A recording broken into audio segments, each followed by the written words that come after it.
Welcome, everybody, to the Jurassic Park Podcast. I am your host, Brad Jost, and today we're going to be discussing our spoiler-free thoughts on the second season of Jurassic World Chaos Theory. There's 10 new episodes from DreamWorks. It's going to be on Netflix October 17th. And if you stay tuned after this conversation that we have, we're going to have an interview with Executive Producer Scott Kreamer. So please stay tuned for that later in this episode. But I always have to introduce my lovely co-host for these episodes. Tom, welcome to the show. Hello, I'm so excited to be debuting on my first ever podcast episode. Yeah, first ever. Did I say something like that? No, I don't think I did I? No.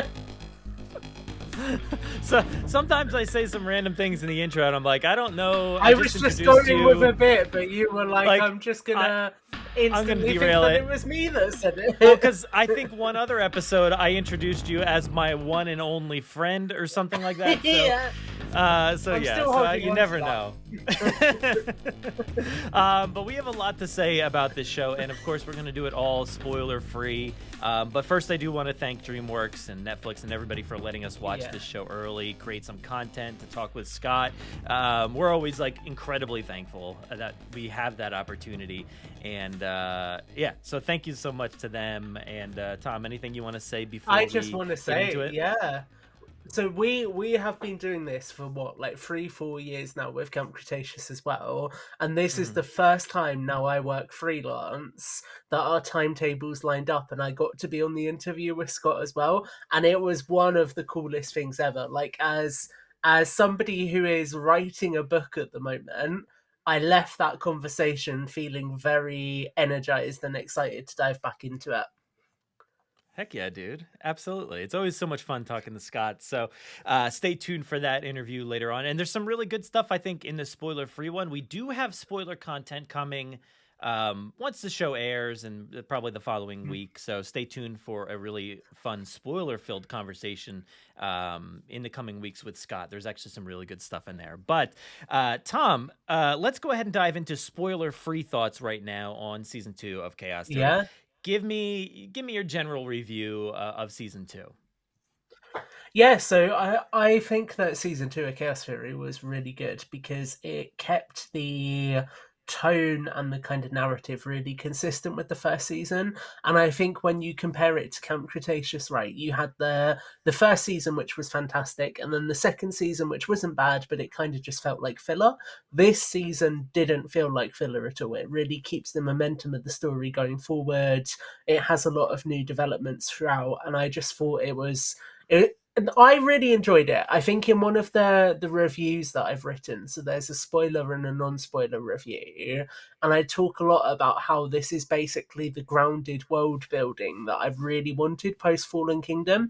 And I think if you enjoyed the first season and the world building we got there, it does even more of it in this second season. Yeah. I also really, really love this season. I whenever we get these screeners, I blow through them because they're so much fun to just kind of binge through. And I think this one exceeded on so many levels. It continued that tone and that story, and it got us closer to the mystery that we were wondering about in Season 1. So I feel like if you had any questions in Season 1 about this person or that thing or whatever the case is, they kind of get into all of that stuff, especially the Brooklyn stuff, of course. I want to tiptoe around a lot of stuff because I don't want to give away anything about some aspects of it. So, but there's some really cool reveals here, some awesome people. There's a great cast this time around, which was exciting. Yes. And last time as well. No shade to anybody before, but this one I was like, ooh, I like this. So stay tuned for that. You'll see. But yeah, I thought the music was excellent. The dinosaurs were really cool. And what else? Yeah, just the story I thought was really fun, and it continued, like you said, that tone of. It was very consistent. It was still dark, and it was still grounded. I think, me and you kind of talked about a few aspects that maybe were unanchored themselves from the ground just a tad, but it wasn't anything too crazy that I don't think you Yeah, can like. there wasn't that much of it throughout, and I think that's the thing, right? Is it? Yes, you had one or two moments of that, but they were just fleeting, and the rest of it Mhm. was very much like we are in this world, we are focused on what's happening, and we're pretty to the ground on in terms of all the details there. Yeah, for sure. So, yeah, and just like I thought the tension this time around, Yeah, was pretty big. Like I really I felt that in season 1, I think. That you're kind of worried for everybody, but this time around there was a different sense of fear. I'm not going to get into why yeah, or how or anything like that, but there was just a very different sense of tension this time, and I was like literally on the edge of my seat, like wondering yeah, what's going to happen next. Like it was very, very good. So I thought the fear was ramped up, and I think we talked to Scott about that, and he mentioned getting into that darker tone and balancing it, and what exactly yeah, that means for the show, and like how do they do it. So I think he talked a lot about dread this season, and yeah. just the way like I the couldn't believe the Judge Dredd cameo. Like, wow. yeah. But there was so Scott was talking about dread at one point. I think it was in the spoiler free episode, maybe not, maybe it was, but there was a part I wanted to bring up, but I just wanted to let him talk. But like, there was a part I remember in that episode of just like a lingering shot on like a door, and I was like, "Oh Yeah, god, like this is like, ooh, I'm feeling it. I'm feeling the tension." So there's a lot of moments like that. So, man, yeah. I love this season, and I thought like they continued it very, very beautifully from season 1. I think there's some really interesting stuff because some of the stuff that I touch on in the non-spoiler review, and which is also in our interview with Scott, is the branching narratives in this season. So you get a story that is following Brooklyn, and you find out what has happened with that character, and then obviously you have the story thread of the Nublar Five, and I think that's really interesting because you get very different tones across those stories, but what they also allow them to do is touch on so many different aspects. So there's elements of people and cultures adapting to the way that dinosaurs are present in their lives in a different way. There's elements of power dynamics and struggle. There's sort of a lot of really bigger picture thinking as well in terms of where in the world are we currently with dinosaurs? What is happening with dinosaurs across the globe? So I think it does a really good job of painting a lot of broad strokes that really help to kind of flesh all of that narrative out as well. Like for me, this is kind of I this, this may be quite controversial to say, but I feel like this is kind of the first time with Jurassic where I've really sat down after a project and thought, do you know what? That actually answered some questions rather than just thinking, oh, I'm left with more questions. Yes, yes, dude. I've been saying this for so long that like I'm kind of over the whole like J.J. Abrams mystery Yeah, boxification, I guess you could say, of like film, where everything is so secretive and so like there's mystery upon mystery upon mystery upon mystery, so you can never get to the center of it. And like this one actually gets to the center of it without yeah, really creating much more in the way of questions. There's always going to be lingering threads and things that you can follow, but like I didn't feel like, oh, I need to know this or that. I'm just ready to see what happens next. I think that's the exciting part. It's not like we don't need to uncover more mystery. I think they did a great job of like mm, kind of just giving us what we set up in season 1, and just like it gave it to us in such a great yeah. way, and I loved it. But I want to talk I about think oh, go ahead before that. I was just going to say on that. So I think there is what they do well is they answer questions, but there's still some mystery. So I made a joke when we were talking to Scott that I'm the kind of person who always writes down details, right? So whenever I do these viewings, I'm very meticulous in terms of making sure that I try and note down certain pieces of narrative and things. And there's a couple of little details which kind of make you think, oh, I wonder what happened there. I wonder if this is referencing something else.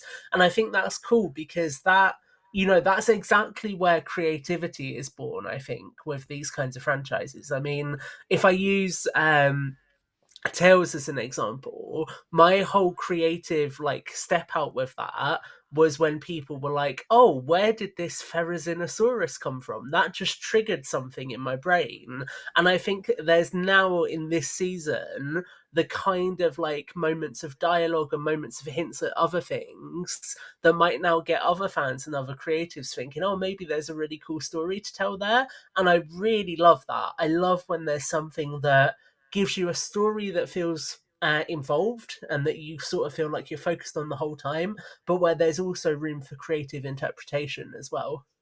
Hmm. Yeah, yeah, and there's certainly like I don't want to say there's no mystery like left for us, but like there's definitely things to uncover. And but yeah, one Mm. thing I wanted to talk about too was the very lightly, just want to talk about the dinosaurs because that's like that's what you're here for. And I wonder like this season like did some really cool stuff with the dinosaurs. Yes. Two things specifically I just don't want to even touch on, but I just want to say the way that at least two of these things were handled was incredible. I really loved it. But Yeah. the rest of the dinosaurs, I thought it was really cool, like to see them in this environment that they're in, and see them in like see how the dinosaurs deal with situations. It's not just about the kids, because like I feel like one thing we don't really get a lot of is like how do the dinosaurs deal with their new lives and stuff, and I think there's some Yeah. cool aspects of that here too. So Oh, definitely some good 100%. additions, and we've seen, obviously seen a few of them from pictures or trailers or whatever. So there's a Yeah. lot of really cool additions here, and let me tell you, they look beautiful again. Like they do Yeah. such a good job at like making these things like photo real looking almost, and just so expressive. So I really love the way they Yeah. look this season, and like awesome skins, and I thought they were just great. They were really fantastic actually, and I think that there's certain characteristics and things throughout this season that are really cool and really immersive for people.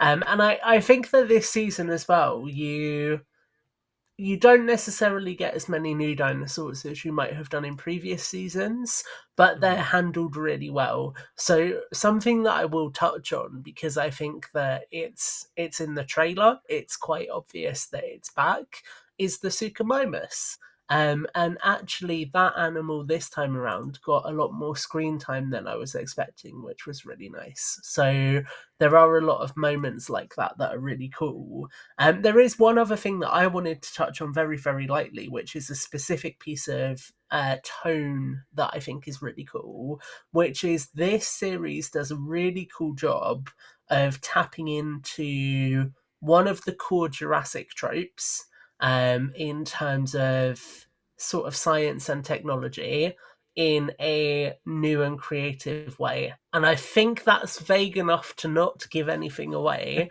but it kind of, and I loved how there were parallels but also differences in terms of how it handled a very cool Jurassic trope, and it was quite cool to see that taken and reimagined in a new way. Yeah, man. I just want to talk spoilers. So I think we should wrap this up unless you have anything else to I say. I tell think you what, we I will say. uh I will say, check out the Jurassic Park podcast website for an in-depth written review, and check out the YouTube channel for a shorter video review as well. If you want more non-spoiler content, it is out there. So please do go and look at that. I think the non-spoiler article I wrote just over 1,000 words, so there's a decent amount there for you to digest and hopefully take away and enjoy. But really, I think for both of us, especially after the conversation we had with Scott on Wednesday night at the time of recording this, I think we're just ready to talk spoilers at this point. yeah, absolutely. And I think, you said it best, like go check out the written review, because like at least when you're doing a written review, you shouldn't accidentally just like throw a bunch of spoilers out there. But like in our case, while we're just rambling here on a podcast, it's best that we just like cut it short so we don't get into anything too spoilery for you. So check out Tom's awesome work on the website, on his social platforms as well. And yeah, listen to this interview that we have here coming up with Scott Kreamer, executive producer and showrunner for Jurassic World Chaos Theory. Thank you, everybody. See you later. I thought firstly, Scott, it would be nice to reflect on the first season of Chaos Theory, really. So I kind of wanted to start by asking you how it felt seeing the reception for the first season in the Jurassic community. Oh, it was, it was amazing. I'll be honest with you. The reception we got for Camp Cretaceous was like, because we didn't know what to expect. But for Chaos Theory, especially for a few reasons. Like, one, it was just a kernel of an idea that I had. And then everybody on this amazing crew just bought in on. And we everyone brought something different to it. And so it really feels like a real team effort. That with a lot of love, there are plenty of shows you work on, and it's like, I got to do my job. I got to make this schedule. I got to paint this. I got to design that. But this was really a labor of love for a lot of people, and so for people to respond to it positively was it felt really good, and I think I'm happiest for my team because making these things isn't easy. So the fact that there's that feedback of, hey, it was worth it. You did a great job. That's it doesn't get a lot better than that. Yeah. One of my favorite aspects of the show overall, in this season especially, there's some really, really interesting stuff going on, is the score. So Leo Bierenberg does the score for the show. If nobody's checked it out, go listen to his work. It's so awesome. But what are those conversations like going into like a scoring session? Are you contributing ideas to the season, or is it all just Leo just doing his work? No, we have a what's called initially, like a year before we got going, when I first had the idea, I took Leo out for a beer and just said, what do you think about a conspiracy thriller? And he was just like, yeah. And like the first thing, Aaron and I met with him, and we were just talking. And one of the first things he came up with is that the end credits music, which just like, oh my God, that's it. So that was like all him. But when we we do what is called a spotting session. So Aaron, me, and Leo will watch an episode through. Usually it's not final animation. And we'll stop it after sequences, and we'll just talk about, what we're thinking. Aaron has a better like musical vocabulary than I do. So I speak more in like, this is the kind of vibe. This is what's, sorry about that. This is what the character is going through. This is what they're feeling, and we're in this character's POV, and so we just kind of wrap. And then Leo usually does like 2 or 3 versions, so he'll go off into a studio and come up with something, send it back, and we'll go, I don't know, this feels, what about this? And then you feel like a complete fraud because this guy's a genius, and I'm giving him music notes, but over time you just learn, you go with your gut. And Leo is so great at interpreting notes and usually coming up with something better than you pitch. So Leo's stuff's online. I think he even put season 1, all of the score out there, and I love it. Like, and it really, especially when we went with this kind of new iteration of the series, as much as lighting and mood is important to it, the music is huge, and Leo just does an amazing job. Yeah, the conspiracy thriller of it all, you could definitely tell the vibe he was going for, especially this season. It's so awesome. Yeah, when he gets into, he tapped in early on to goes, I'm thinking this kind of thing for Brooklyn. And it was like, you just keep tapping into that because that's awesome. Yeah, I think the thing I have in my mind is Dino X Files, which is a fun concept for sure. I think someone pitched that when we were first trying to come up with a name for Camp Cretaceous, because that was the original pitch that Zach Stentz came up with, and then they said, well, that's going to be too long to put on a Netflix, like an icon thing. And so we went through this whole thing, and someone from some department pitched the Dino Files, which we said, no, thank you. So luckily we came back to Camp Cretaceous, but maybe another one we'll do an age down Dino Files. Yeah. So I was going to ask, with season 2, without spoiling too much of it, you get sort of branching narrative paths throughout the story, which I think is different to Camp Cretaceous in a way. So was that kind of branch storytelling always a part of your vision coming into this season, Scott? Yeah, we definitely wanted to follow Brooklyn and what led to what happened, why she made some of the decisions she's made, what she's doing now. So we always wanted to do that. And, and also, like, on the other side of the story, it's almost like another road trip with putting our campers together, but they're all processing their own stuff. And you've seen movies and read books, you feel these two sides of the story coming together. And it feels like when you start seeing it, like, and so that was always the idea. To highlight Brooklyn, but also to really get into the whole interpersonal dynamics in a new setting than that franchise had been before. So, all those things kind of went into it. Awesome. That's really cool. I love it. Gives me vibes of like Return of the Jedi or something. You know how the storytelling is just going to different parts, whether it's space or Endor, all over the place. And that's kind of what the vibe is here. It's like, here's a story in this place, here's a story in that place, and it's like interchanging. It's really, really awesome.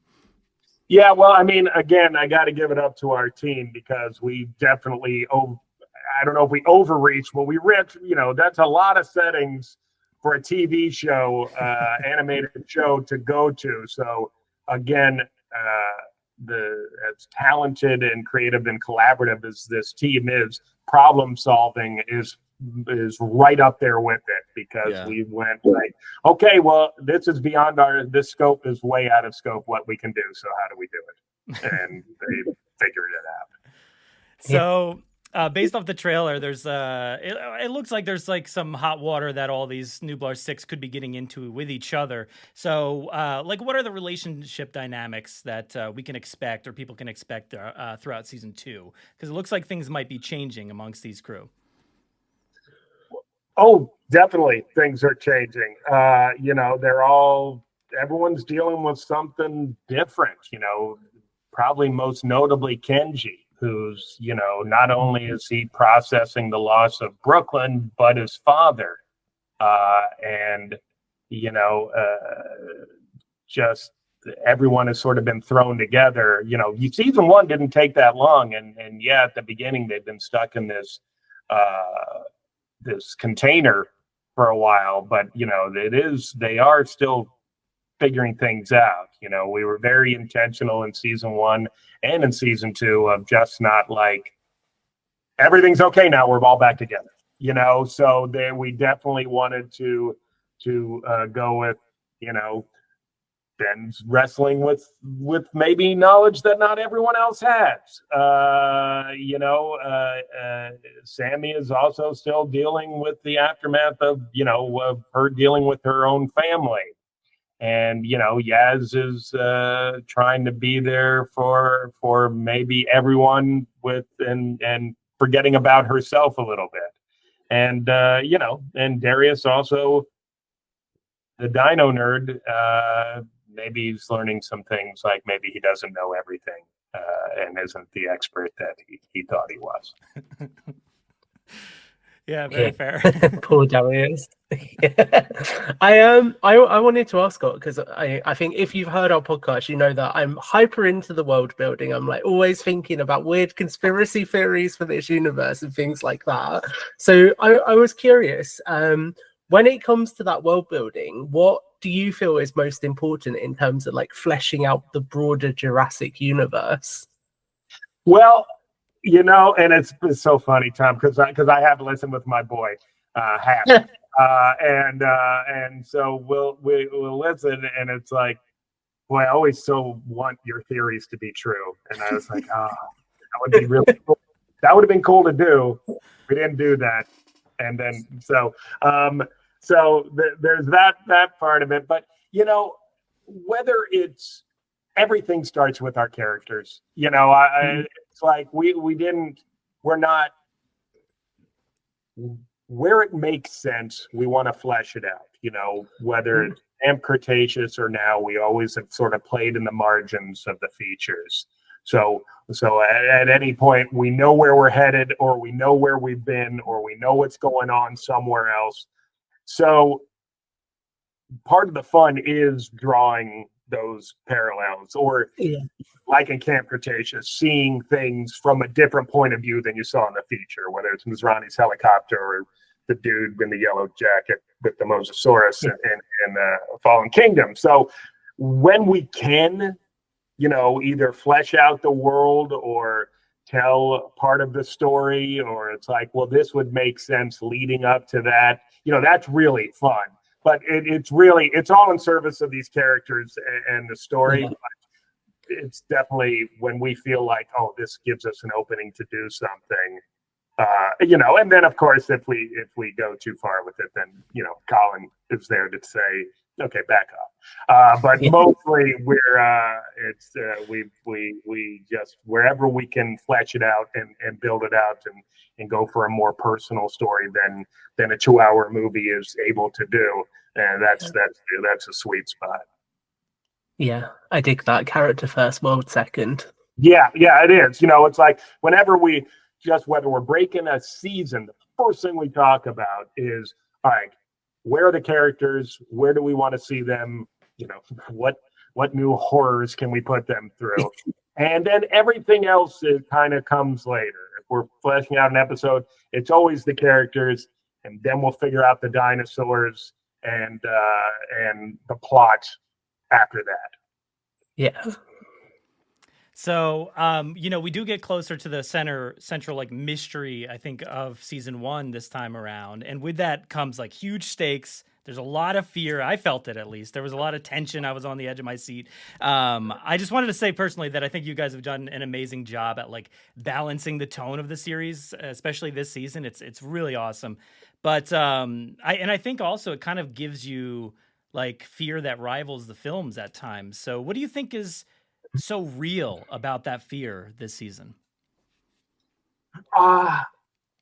Well, first of all, thanks for your kind words, and I'm glad you liked it. Well, it's very intentional. Again, with this new series, we did want to lean into like building dread in spots. We didn't want to move fast. We wanted to just like draw it out. And with Leo's score and the amazing sets and the lighting and the effects, and we just wanted to take our time. And, it's like we've all had to go into the dark room, and we know our glasses are on the other side of the room, and we know there's nothing in there. Okay. And there's not even dinosaurs in our world, but there's that fear of the unknown. So, whether it was the shot selection by our board artists or directors, it was definitely, vibe, mood, building dread is a word I use a lot. And so actually that's 2 words. But we really, it was very intentional. And we always try, when we're in our sound mix, I'll pull back when our sound mixes, Aaron and I are there, and then we do our stuff, and we with the fellas at Sound Rebels, and we'll bring up the levels of the music and the sound effects.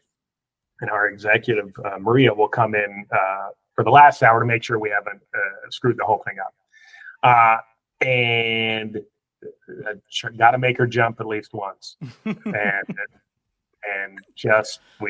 that's just sort of like, okay, if we don't have a jump scare for Maria, then we got to rethink something.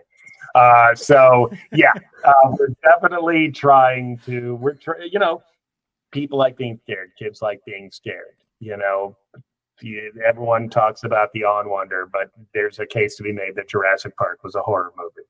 So when we get our chances to tap into that, we take those chances. Amazing. Yeah.